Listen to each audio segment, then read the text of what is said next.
Hey, I'm Clayton Stroms with Remax, and today we are going over the entire buyer process. Before we get started, make sure you hit that subscribe button and hit that little bell so you get notifications every time we have another amazing video like this one. And smash that like button. So let's start with how to look up homes. So I'm in Houston, Texas, and if you're looking in Houston, Texas, you are lucky because we have HAR.com. We are the only city in the United States that has anything like it whatsoever. So if you're in Houston, stick to HAR.com. If you're somewhere else, then you're going to have to use different websites like Realtor.com or maybe your real estate agent's actual website. So figure out what's going to work best for you in that area. But again, in Houston, go to HAR.com. The thing I love about HAR is the fact that the app is amazing. I'm not the biggest fan of the desktop version, but the app is really, really cool and pretty user-friendly overall. But honestly, the best part about it is the fact that if I put something in the MLS on the market right this second, it will be uploaded and updated on HAR within the next 5 to 15 minutes, depending on how much workload the system's going through at that given point. Seems to be said if I put something under contract or move it over to the sold status, it's only going to take about 5 to 15 minutes for the system to update, where other websites will actually be pulling from the IDX feed from HAR.com, and it could take them several hours to actually update on their website, and in some cases, even a couple of days. While you're looking up homes, try to keep your search really broad. Look to your local area, do bedrooms. If you're looking for a fourth bedroom or you're okay with a study, just put 3+ bedrooms, kind of weed through your properties that direction because sometimes there's mistakes made and they'll put that it's a 3-bedroom really when it's a 4. I've even seen where people put that it's a 4-bedroom and it's really a 1-bedroom. They're using closets as additional bedrooms. So try to keep your search as broad as possible and look through everything, just weed through it all and find your properties that you want to see that direction. You found all the houses that you want to look at.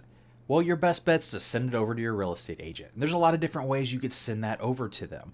I know I like my clients to typically just send it in an email and have the property address along with the MLS number, and from there we could schedule them pretty quickly. Sometimes mistakes are made and addresses are put in incorrectly or sent to us incorrectly, or MLS numbers are sent incorrectly. So having both of those, we could usually problem solve and figure out which properties you really want to take a peek at. I know when I get my list of houses from my clients, I like to go in and see what they're looking at and see if there's any other houses that I could add into our search. So I know some houses look great in photos and in real life look terrible, and others look terrible in photos and look really good in real life. And a lot of my clients like to cut out those houses that maybe have horrible photography. Agents are going in with their cell phone and you see them in the mirror. So I like to look for those extra properties, add them in for when we go to actually look. The best way to end up scheduling that time with the real estate agent, or in this case with me, is to make sure you get it in the calendar in advance. So for my clients, they'll tell me sometimes a week in advance, hey Clayton, we don't know what we're looking at, but Thursday from noon to 4, we're available to look at homes. I respect your calendar, and I know you'll respect mine, so we put it in the calendar, and whatever we find is what we look at that time. So book that time to actually look at houses early. Then, about 24 hours in advance, sometimes a little bit more, make sure you get those list of houses to me or the agent that you're working with. We run into a lot of times that the seller requires the prior day notice or 24-hour notice to us actually wanting to look at that property. So the earlier you send it, the better off we are. I know with me and my team, we like to get everything scheduled. We wait till we get all of our approvals, and then either that evening or the morning of us going to look, we'll send you what that first property address is. This is the most exciting part of the home buying process. It's the HGTV section of it when we're looking at the actual homes. Before you show up to that first house, there's a couple things you might want to have ready to go. Number one, it's a piece of paper and a pen because you want to be able to take some notes. I know for my clients, I bring a whole package with information on every single house we're looking at so they could use that. But if you're not using me, make sure you bring some paper so you have something to write your notes on. Number two, make sure you bring something to drink, maybe even a snack. We might be out looking at one property, we might be out looking at 20 properties.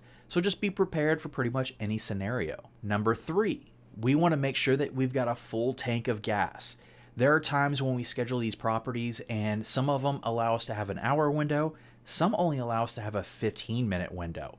So we may not have the time to stop and get gas when we have to be at a certain property at a certain time. Number 4, get rid of your kids. Ship them off. Go to daycare, sit them with grandma, grandpa, let somebody else watch the kids, so while we're running around the house and we're looking at everything, you're not stressed about Johnny or Susie over there breaking things or touching things.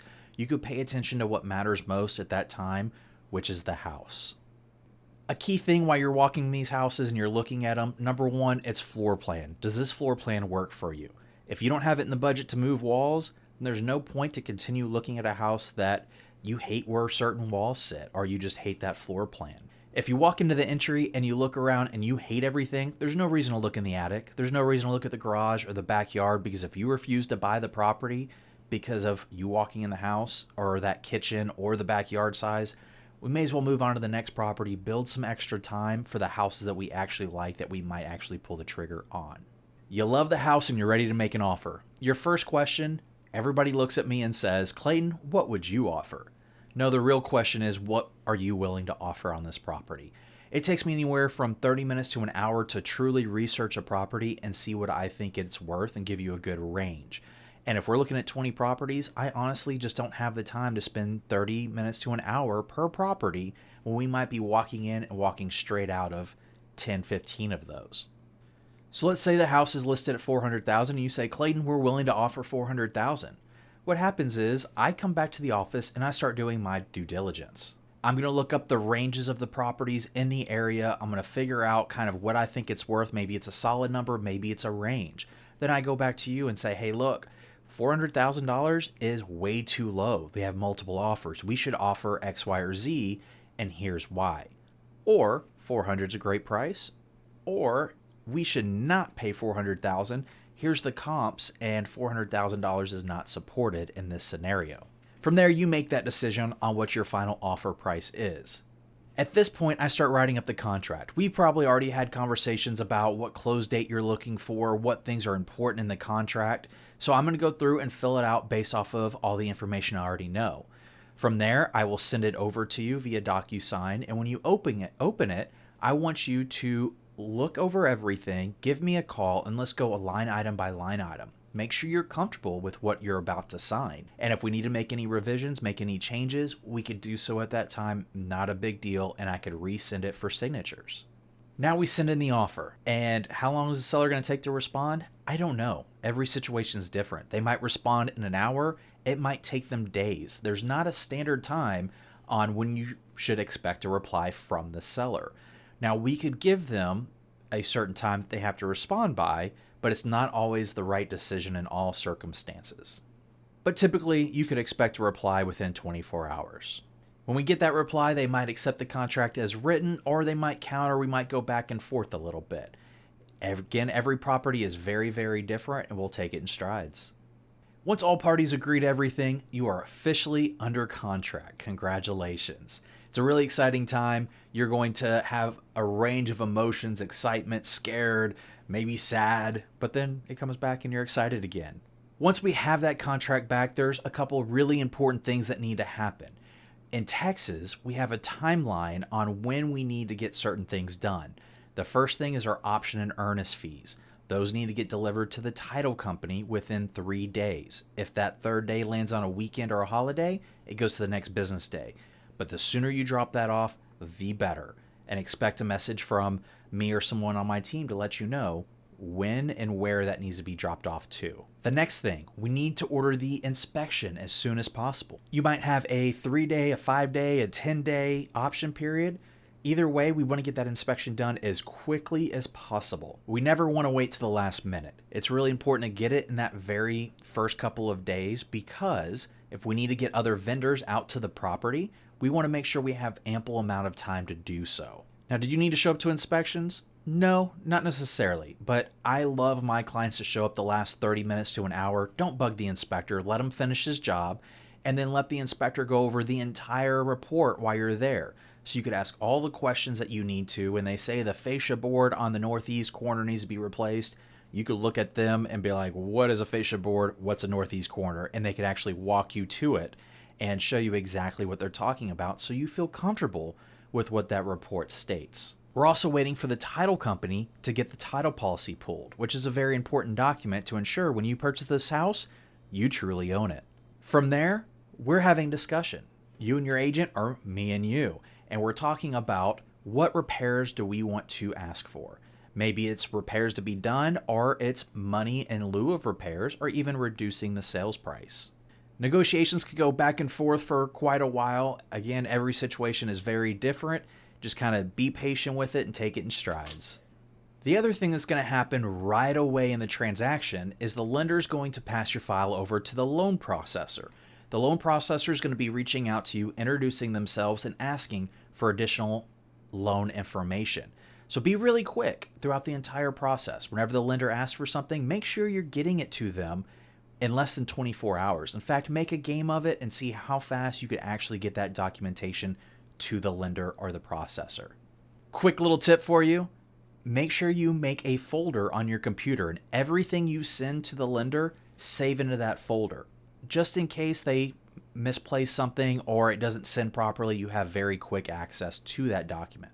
After we've negotiated repairs, we're moving forward, and there's a lot of things that are going to be happening, especially in the background. You as the buyer need to just knock out a couple of things. One, get stuff to the lender as quickly as possible. Two, we are going to work on finding an insurance company, which plan you want to go with. Once you pick the plan, you tell the insurance person, they get it over to the lender in a binder, is what they call it, and they will take care of the rest from there. Three, we're sitting back and we're waiting. We're waiting for that appraisal to come back. Appraisals could be really quick. They could also take a really long time. Again, every situation is very different. I've seen them come back as quick as 24 hours, and I've seen them take as long as 3 weeks. But lean on your agent, lean on me.